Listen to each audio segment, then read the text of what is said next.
Hey, what's going on, people? So this is day 3 log of my. I'm keeping a log of. I've been recently discarded from a covertly narcissistic relationship that I was in for 25 years. It's a it's a very up and down situation. It makes me feel like I need her. I want her. I desire for her. I long for her. The trauma bond is real. But then I go from that to absolutely hating her and loathing her and despising who she is.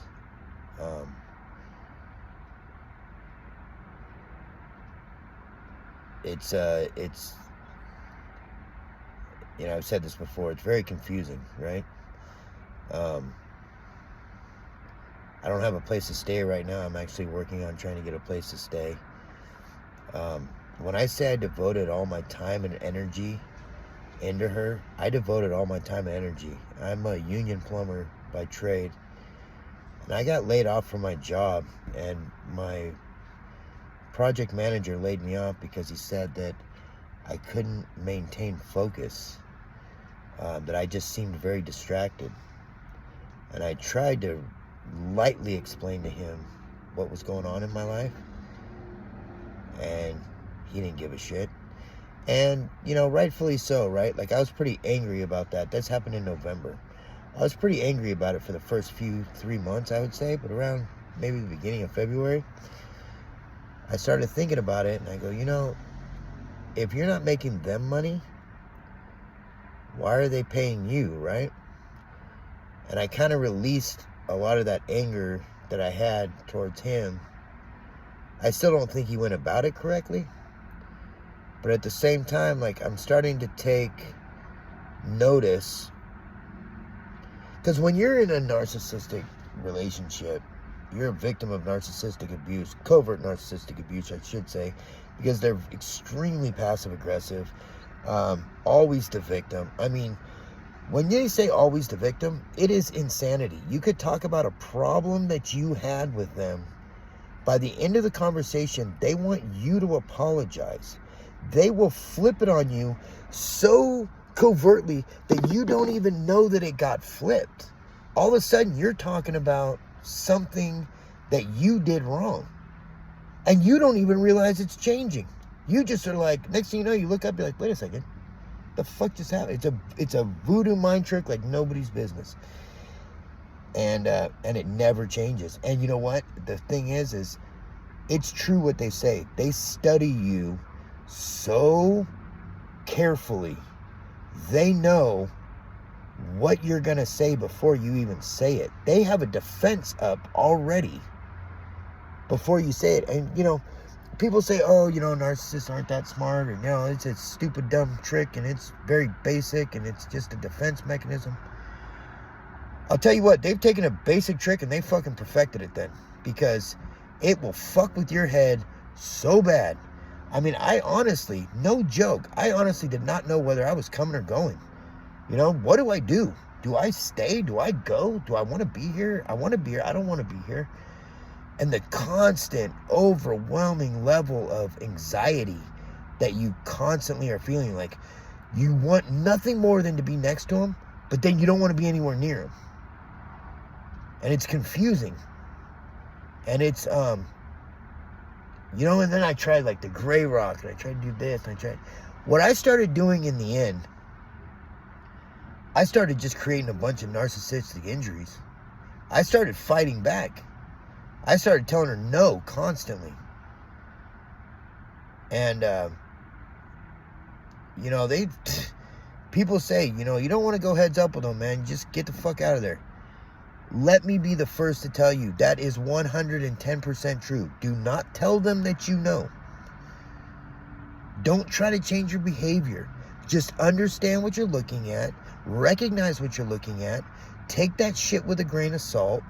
And plan your fucking exit strategy underneath your breath.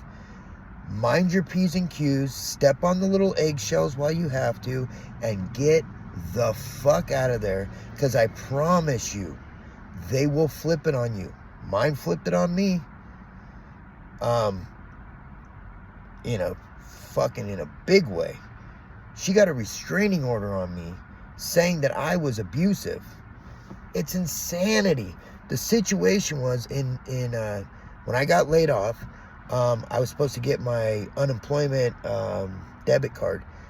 And so I got my first payment, and I went to the bank to go get it out, and the debit card had already expired. Well, they already sent a new one in the mail, but she would always steal my mail. So I get home, I couldn't find it, of course. So I asked her, where is it? She's like, I don't know, blah, blah, blah, blah.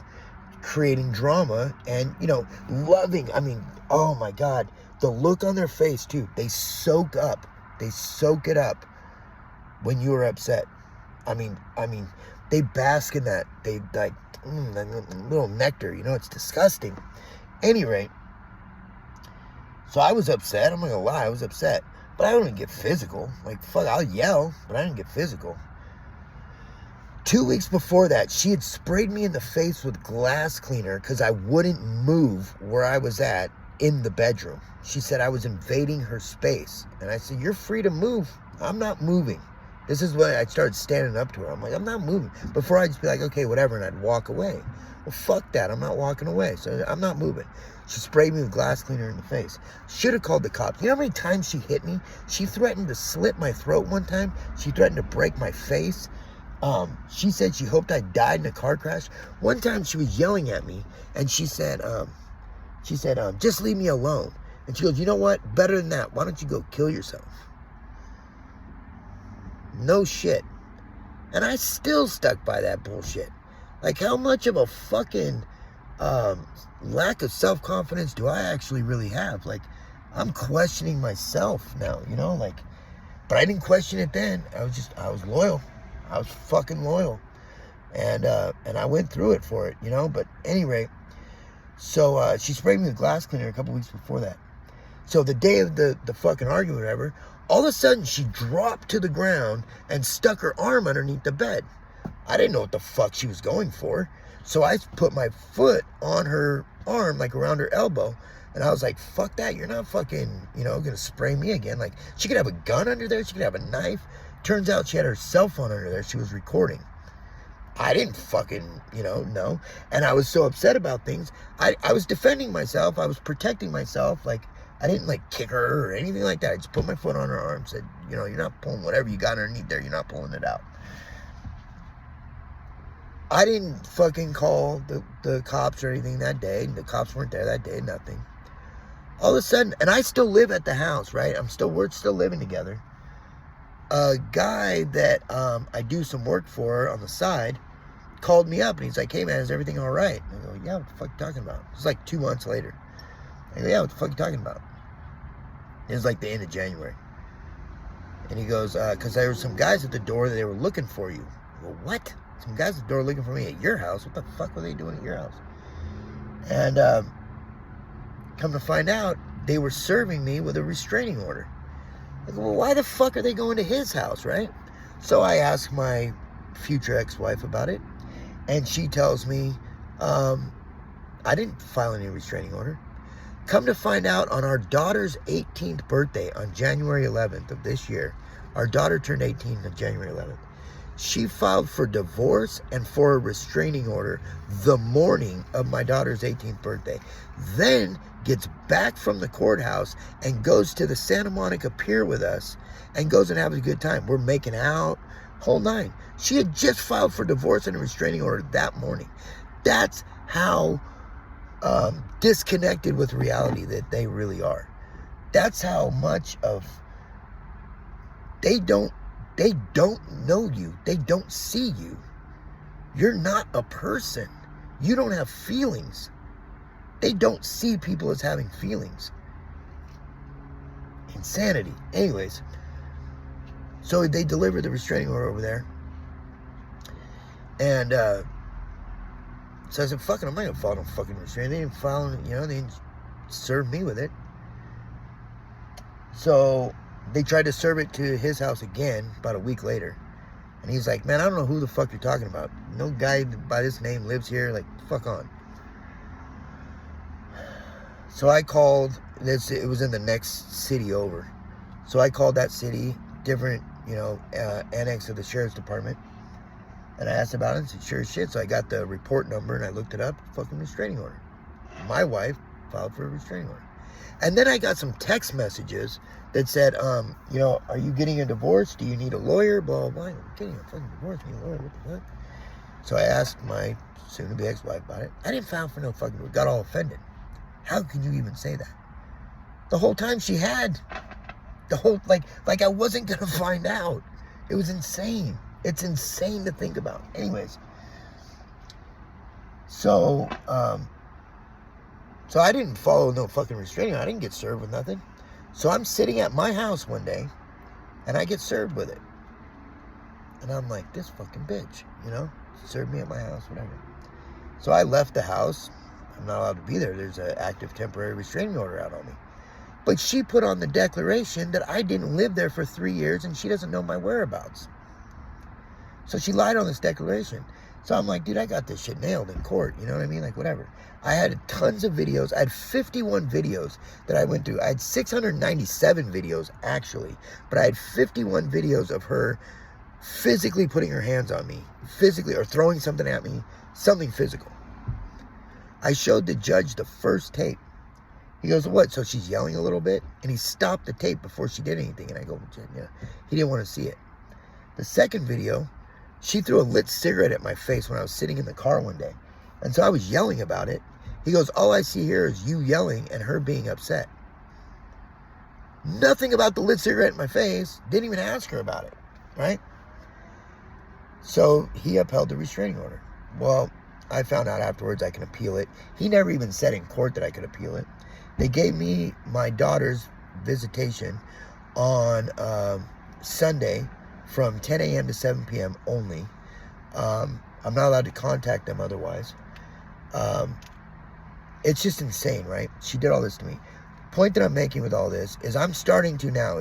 This was on March 20th. It's now April 6th or 7th, something like that. It's about 3 weeks ago. I'm just now coming out of the clouds enough to understand, like, I wasn't human to her. I'm not a human being. I'm not a person. I don't have feelings. I don't have needs. I don't have desires. I don't have emotions. I don't have nothing, right? Like, I'm nothing.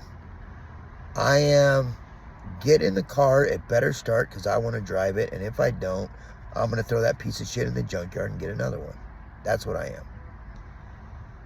And I'm starting to come to that realization today. And I think you know what? I haven't. I'm lying. I haven't. I was just about to say, I think I've cried all my tears, but I haven't. There's still many tears to come. Because I'm sad. I'm upset. I'm hurt.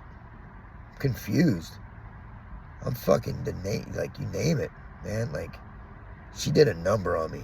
I'm going to tell you, she did a number on me. It's hard to eat. It's hard to think. Only thing I'm doing is ruminating. That's it. Just all day in thought. But anyways, I've taken up enough of your guys' time. I want you guys to all have a beautiful and blessed day. And I'll see you tomorrow.